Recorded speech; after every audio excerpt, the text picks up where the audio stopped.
Hello, DG Lovelies. This is Nisha M, your geek mom, and this is Diversely Geek Discusses My Geek Universe.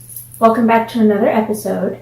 And what I was thinking about today was sharing with you, my DG Lovelies, friends, and fam, a little insight into my geek universe. Last episode, I think, we talked a little bit about one of the shows that I love. We've had an episode talking about iconic lines and catchphrases. And by the way, I completely forgot to, talk about one of my absolute favorites from when I was a kid. I don't know how many of you guys used to watch Thundercats or Wonder Twins. And I remember always feeling so empowered and so positive and so upbeat every time I said, Wonder Twin powers, activate. I mean, come on, man. And then the other day at work, my colleague and I were talking about something that we wanted to do. And I was like, oh, Wonder Twin powers activate. And he puts his hands up and he says it with me. And I was like, it made my day. I just love when people geek with me. And when I realize that they're sharing something that personally makes me feel really good and happy and joyful and giggly and all that good stuff. Or something that helps me to really reflect on my life or on my choices, my value system, my valuation system. So, that being said, I thought today that I would share with you an insight, again, into some of the things that I loved growing up and that I love still today and why they mean what they do to me. If you could do a 360 in my room, this is our fandom room, and you'd probably get a really good feel for who we are and how eclectic we are in our tastes in terms of our fandom passions. So, represented in here is film, TV, literature, art, music, theater, musical theater, design, graphics, jewelry, fashion design from that perspective. Also print art, so much stuff. Not just that, we also have accessories, fashion accessories, because that's a pretty huge thing for me. Most anyone who knows me knows that I wear my fandom every single day of my life. I do the best I can to always represent something that I really love, because I feel that having it near to me always reminds me to stay cheerful and to stay on the positive. So, you'll often see me wearing my Even Star, because all you Lord of the Rings fans know hope and self-empowerment and trust and belief. So I also almost always, I would say 50% of my week, you're going to see me with something that represents the Force.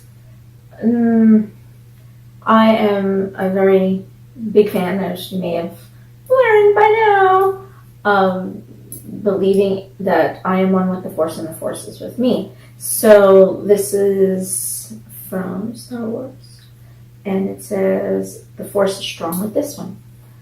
I used to wear another one that said, do or do not, there is no try. I have to get that replaced. And most of the times you're going to see me in something that represents Doctor Who, because it is my longest term fandom. Although I have to try and figure out if that's Lost in Space kind of falls into the spectrum now, except that, of course, that was an old fandom, which is now a new fandom, and there's a convergence. So what I thought we'd do is, see all the lovely stuff behind me here? It's a representation, I would say, of a good chunk of what makes up the fandom passions that have transformed my life. So I'm going to reach right over here and show you a little something.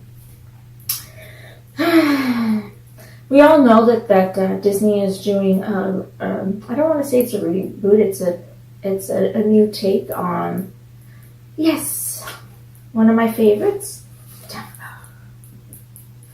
I think for many people that the emotional connection we had as children, as parents, as family units, as a community to Dumbo was extremely emotive. And I know it's really hard to listen to the baby mine without tearing up.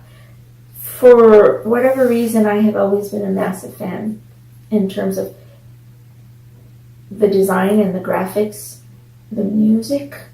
Oh my God. Again, we're going to have another show coming up, and it's probably going to be a multiple series show where we discuss music compositions, lyrics in different genres of fandom. So please stay tuned for that. So we're going to go backwards here, and I am going to pull out this little guy. So, well, if you know me, you know that I am a huge Marvel fan. I have been a very strong believer in the character and the personality of Captain America. I read every single thing that there was about Captain America growing up voraciously.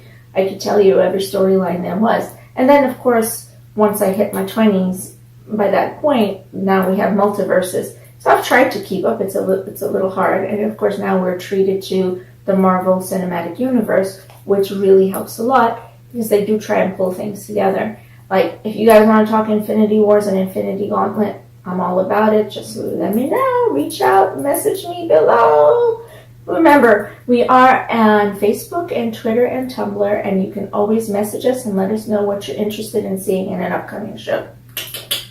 All right, so as you see, huge MCU fan, but also I'm from the origins. And for me, Black Panther, Captain America, really huge. And I was a really big fan of the origins of Iron Man, the Tony Stark, the way that we originally saw him, because he was such a redeemable character. That because you have the two sides of the Avengers, Cap, who's this kid who can't even make it into the military because he's simply just not strong enough and doesn't have the physical prowess that is deemed to be acceptable, but he has the passion, he has the drive, he has the motivation, and he just cares. So he goes out and he allows himself to be, subjected to Stark's experiments, which we find out later, Stark, long story. So he becomes Captain America. And he takes it so darn seriously. He believes in his mission and his message and his purpose. And that's the one thing about Cap. He doesn't waver from the principles. Not even when it means that there's potential for someone near and dear to him to get hurt, because the principle of the greater good was very important to him. So that was a really big topic point for me as I read Captain America growing up. And I actually read a lot of Spider-Man as well. And so the origins of Peter Parker were a pretty big part of my life, which of course, as you would imagine, means I got to be a Stan Lee fan. But I'm also going to let you know that I am a massive DC Action Comics fan. And recently on a podcast that I was part of, I represented the DC universe because I looked at the history, and the history of DC Comics really socially and culturally, emotionally, and psychologically, but at the same time morally relevant in terms of introducing characters really, really, really early on who were challenging the status quo, were challenging things like genderism, racism, bipartisan philosophies of moral conflict, whether absolutism was versus an ethical principle of what's better for the world. and humanity versus what's better for the one person or the one community. So yeah, I know, sorry. I have so much I want to say about that, and I have been and I will probably always be a GC EU fan, Extended Universe as well, because I believe very much that there's a lot for them to bring to us. So, okay, so don't be shocked at this one. First of all, again, you know that I'm a massive Wonder Woman or Diana Themyscira fan. I had a huge penchant for understanding the Amazonian philosophy and at the same time the Olympian philosophy. And this gives you an opportunity to look at the two of them together. And this entire race of beings who, I don't want to say were asexual, of course they were female, but they were presented in a way that was powerful and gender equal, if that makes sense to you.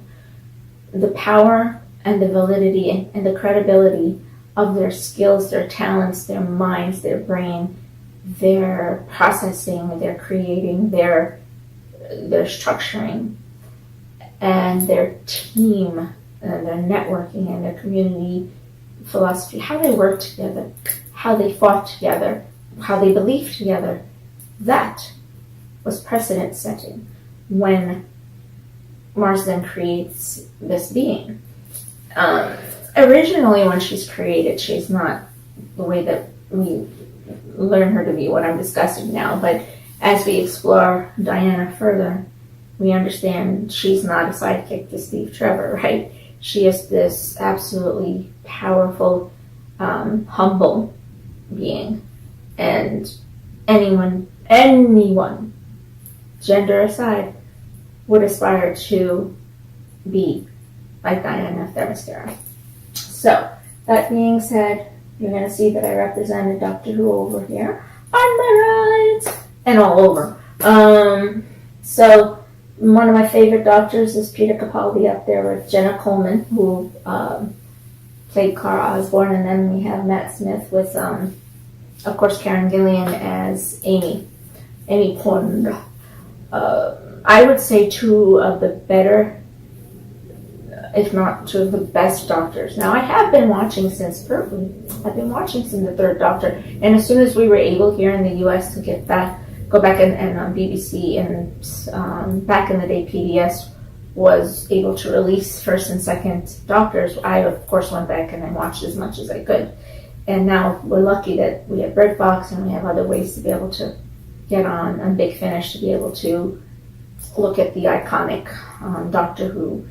It was really hard to fall in love with the Doctor with Hartnell's representation of him. He was so angsty and angry and so arrogant, but at the same time so dang childish. So it was really amazing that I actually fell in love with the series. Really amazing that I did, because it kind of went against the grain of what I was looking for in my life as a young West Indian female growing up in Little Italy in Queens, New York. To be able to find my niche and find my place, find my relevance and my role. To be able to understand what my role was, because, I was twice migrated. I was from a twice migrated family, trying to understand acculturalisms in a land that I had come to at 3. So for me, I didn't always understand well enough what it was to fit into anyone's box. So, got me in a bit of trouble. But I can tell you something. Comics were a huge part of my self-exploration. Trying to be able to find my path and have self-belief. And I'm lucky that I had brothers and sisters, and my parents were, supportive of me, at least pursuing that part of my curiosity. But they also knew I was a huge TV fan. I was watching TV from a kid. So I was the person who was very happy to watch The Twilight Zone and The Outer Limits, and the person who would sit and would watch on end things like Little House on the Prairie, things like All in the Family or The Jeffersons. Because for me, I always felt that they were teaching me how to be. They were teaching me social etiquette, social fluidity. They were teaching me communication, even linguistic skills, because when you're from one culture and then you're crossing cultures, you want to find out what's the best way for you to communicate with other people and still with your family. So all of those shows made it possible for me to understand. But I will tell you, one of the shows that had the most relevant impact on me as a human being, and subsequently I would say was very much influential in me going into medicine and neuropsychiatry being such a passion for me, it was absolutely MASH, Mobile Army Surgical Hospital. And it was definitely Hawkeye Pierce. A bit misogynistic, a bit of a curmudgeon, very much a rebel. But I understood why he had to be that person. Being a healer, a surgeon of his caliber, who's supposed to save people, who's supposed to make their lives better, but because that was the person's choice. And here you are in the middle of a war zone, in this community that is based on fear, and all you're doing is saving the lives of kids who shouldn't have been there in the first place. And oh my God, I can't even tell you. Alan Alda for me was like a god when it came to showing me what it meant to live through my emotions, to live through, to process, and then to restructure myself, my thinking, and to still stay strong in the face of such adversity. Brilliant, just beyond brilliant to me. And Radar Riley, and of course, Klinger and Henry Blake. Oh, goodness. But they were all so important. I feel like it took a piece of every one of their characters to create this pattern, like a puzzle of my personality. And that's what fandom is. Fandom is about finding the thing that you love so much, and then you gravitate to the part that helps to transform the part of you that needs to be transformed or that needs to be imprinted on. And that's what fandom does.